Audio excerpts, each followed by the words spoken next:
Back in 2013, after I reviewed the first Road of the Dead game, I was contacted by the creator, thanking me for my review and to tell me he was working on a sequel. He contacted me again when the game was about to release in the same year. A commenter asked why I wish to review it now, 3 years after its release. That's easy. It was 3 years after the original release of the first game when I reviewed it, so I really don't have time limits on when I wish to review things. The second question is, why didn't I review the sequel when it came out? Well, that's what I will cover. When the first Road of the Dead came out in 2010, I put it as one of the best browser game experiences you could have. And even now in 2016, going back, it is still a fun experience. So when I was told of the upcoming release of Road of the Dead 2 in 2013, I was extremely hyped to see what kind of advancements were made. I knew that it was basically the same as the first in concept, driving down a road full of zombies with a finish line. And I knew that they made it so that there was a higher emphasis on driving and shooting, which in the first game was purely defensive and had limited ammo. But I had no idea of how many game mechanics they were about to throw into the game. While the first game was purely a point-based roguelite of driving, dodging, and seeing if you could hit the checkpoints before you die, Road of the Dead 2 built upon that concept, introducing several weapons, more upgrades, saving civilians, and locations to stop at. In terms of story, there's more of a dialogue between characters. The game starts off on the same timeline as the first, with the city being overrun by zombies. Diane's team is being massacred and Cochetta saves her life. They end up teaming up to drive through the city to escape the chaos. So now that there are two characters to control at the same time, there's more banter besides just what is said on the radio. Solomon, Delta 2 unit. And you? I'm Diane Resworth. Are you okay? Yeah, I'm better. Being set during the events of the first game, there is repeated radio dialogue from the first game, but thankfully not all of it is. Unit 11 to base. Brighton Bridge is completely overrun. We need a new fallback position, now! Set up the fence at the Chinatown Plaza. Sir, we just came from there. I will admit, like the first game, there are only so many times you can hear the same lines over and over. That's the reason why I ended up turning off the game audio during my last recording session. But overall, I think the actors do a good job portraying their characters being stressed out during a zombie apocalypse. Still got coherent orders and all. That's what HQ wanted you to think. This is way over their head. Doesn't make sense. Never thought we'd be overwhelmed like this. We've never fought a battle like this. It's crazy. Even if it does go a little overboard at times. Because there are two characters you get to control at the same time, one driving the vehicle with the keyboard and one doing the shooting with the mouse, whenever you stop to do a task, your driver will work on it as the shooter protects the Hummer. Anytime you are on the road and not doing a task, you can switch your character seats, be it for better driving skills, better weapon choice, or if you're out of ammo. If you are out of ammo and need to resupply, you can stop at a police station, weapons crate, or ammo point. But remember, the ammo from the ammo points are free but limited, and ammo from police stations and weapons crates cost RP but restore ammo to the full limit. RP stands for road points, which you receive each time you kill a zombie, make an achievement, or among other things, save civilians. In the original game, civilians were moving obstacles that would cost you RP if you hit them. In this game, it's the same, but you can stop in front of them, honk your horn, and they will get in your Hummer. By stopping in a police station or church with them, you can let them off and they will thank you verbally and with RP. These road points you acquire can be used for various upgrades, 6 different types of perks, 4 guns for each character, and 3 upgrades for the car that you can get at a garage. These points can also be used to acquire weapons, medpacks, and steroids.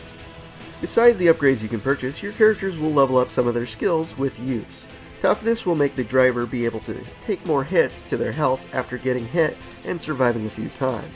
The driving skill is acquired over time and will allow for better turning and overall better driving feel. Then the 3 gun skills, aiming, handling, and reloading, will go up for each gun over time with use. Overall, for upgrades in this game, there are 6 perks with 5 points each, 4 guns for each character with 5 points going into damage, accuracy, and capacity each.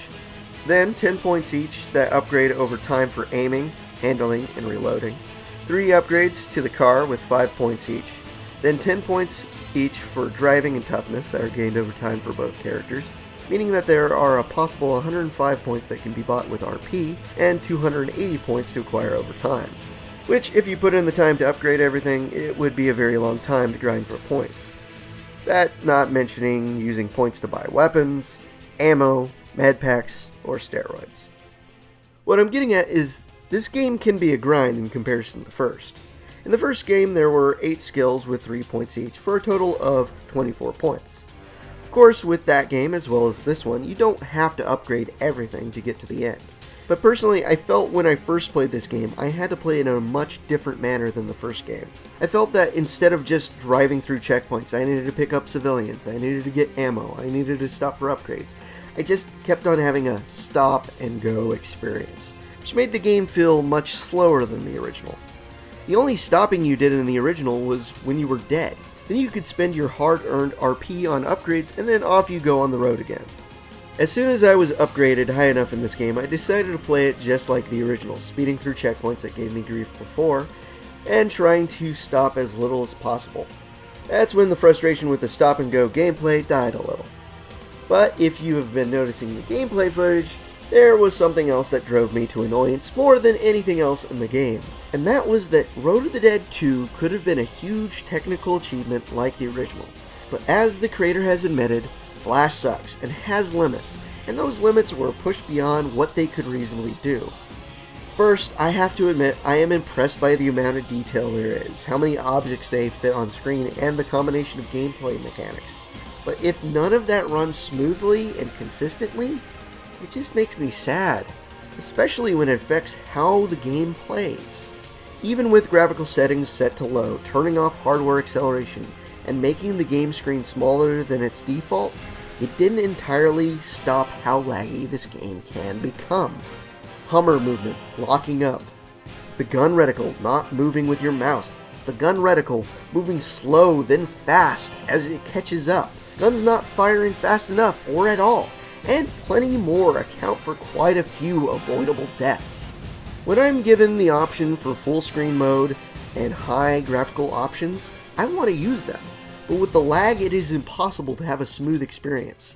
When I did my first recordings, I noticed I accidentally left graphical settings to high, and as soon as I restarted the section with low settings on the freeway, I noticed I was going much faster than I had been going before, allowing me to finally hit the checkpoint to the next area. This, however, did not mean I was free of the mouse, targeting lag, and control lockup, making it so that crashing into buildings I wanted to drive away from, and shooting at thin air instead of a zombie's face. This was one of the reasons why I didn't review Road to the Dead when it first came out. I remember fighting through the annoyances and barely beating the game because of my point allocation for the end section of the game, and I decided to pass because while the game as a whole is alright, the lag just kills most of the fun. Back when it came out, I really didn't feel like talking poorly about a newly released sequel right after I had praised the first game. It really makes me hope they can eventually fix or remake the game, because what they have there is solid. It's just the foundation of Flash that isn't stable. I wish I could wholeheartedly recommend playing this game just like the last, but as it stands, it offers more frustrations than fun, for me at least. And I mean, the game is a free browser game, so maybe you'll have better luck than I did. That being said, if you do want to check the game out, there are challenge modes on the main menu, some of which need the Lost Guns campaign to be finished to be unlocked. There's even an editor to make your own maps, and a section for user-created content, which, from the few I've seen, are mostly RP farms, making it an easier time to get points for upgrades across all the modes. Thus, proving my point that the upgrade system makes the game a bit bloated with content grinding for its own good. So the users felt they needed to cheat the system a little to have a better experience. If you would like to play Road to the Dead 2, you can check it out on Newgrounds, Armor Games, Congregate, and quite a few other places online. I'll leave links in the description. Thanks for watching. Any comments, likes, or dislikes on this video, or any of my other videos would be appreciated. By clicking these annotations, you can check out my review for the FMV game In the First Degree, and a video on a game I love, Mystical Ninja, starring Goemon for the N64. Also, if you want to get in contact with me, message me on YouTube or Twitter.